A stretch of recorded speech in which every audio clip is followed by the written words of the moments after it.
Yes, हम start करने जा रहे हैं एक्सरसाइज 5.2। इस एक्सरसाइज में हमने फाइंड आउट करनी होती है nth टर्म। nth टर्म क्या होती है? nth टर्म पहले हम फॉर्मूला लिख लेते हैं, a plus n minus one into D. तो थोड़ा सा मैं इंट्रोड्यूस कर दूं। जब भी हम लोग कोई भी चीज़ निकालते हैं, जैसे हमने एक एग्जांपल ली थी पिछली वीडियोस में, कि अगर किसी की सैलरी सपोज 10,000 है, फर्स्ट ईयर उसकी जॉब ज्वाइन हुई है, तो उसकी 10,000 सैलरी है। अगले साल उसकी सैलरी में अगर 500 इंक्रीमेंट लगा, तो उसकी सैलरी जो है वो 10,500 हो जाएगी। देन अगेन नेक्स्ट ईयर उसकी जो इंक्रीमेंट लगा 500, तो जो सैलरी है वो 11,000 होगी। इस तरह से फिर उसके बाद 500 का इंक्रीमेंट लगा, तो सैलरी 11,500 हो गई। तो ये इसी तरह से प्रोसेस जो है वो चलता रहेगा। तो ये जो फर्स्ट है, this is our A first term, this is the second term, third term, fourth term. ठीक है, और हम कैसे निकाल रहे हैं? फर्स्ट टर्म में हम कॉमन डिफरेंस ऐड कर रहे हैं, तो हमारे पास सेकंड टर्म आ रही है। फिर सेकंड टर्म में कॉमन डिफरेंस ऐड कर रहे हैं, तो थर्ड टर्म आ रही है।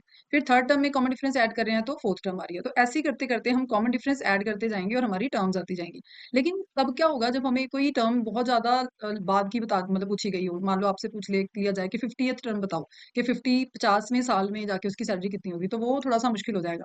यहाँ से हम फॉर्मूला निकाल सकते हैं। अगर हमने A2 फाइंड आउट करना था, तो A2 कैसे आया? A प्लस डी करके आया। ठीक है, फिर A3 कैसे आया? A2 प्लस डी करके आया। तो यहाँ से हमारे पास ये फॉर्मूला बन के आता है A plus N minus one into D. मतलब जब मैंने A2 निकाला, तो मेरे पास आया A plus two minus one into D. तो मतलब ये टू में से मैंने एक माइनस किया, तो मैंने उसमें उसको कॉमन डिफरेंस से मल्टीप्लाई किया, तो मेरे पास सेकंड टर्म आई। मतलब यहाँ पे आ गया A प्लस डी। तो इस तरह से ही सारी टर्म्स आगे बनती जाएंगी। तो अगर मैं यहाँ पे n की वैल्यू टू मैंने ली है, इस फॉर्मूला में अगर मैं पुट कर रही हूँ, तो यहाँ से मेरे पास ये n जो है वो टू माइनस वन हो गया, और ये कॉमन डिफरेंस हो गया। तो यहाँ से मेरे पास जो जनरल फॉर्मूला बन के आ रहा है वो A plus N minus one into D. मतलब यहाँ पे अगर 50th ईयर की सैलरी फाइंड आउट करनी है, तो मैं कैसे फाइंड आउट करूंगी? ए मेरे पास 10,000 है, मतलब 10,000 से सैलरी स्टार्ट हुई थी। देन यहाँ पे आ जाएगा 50 माइनस वन, और कॉमन डिफरेंस कितना आ रहा है? हर बार 500 आ रहा है। तो यहाँ से मेरे पास जो वैल्यू निकल के आएगी, दैट इज 10,000 प्लस 49 इंटू 500।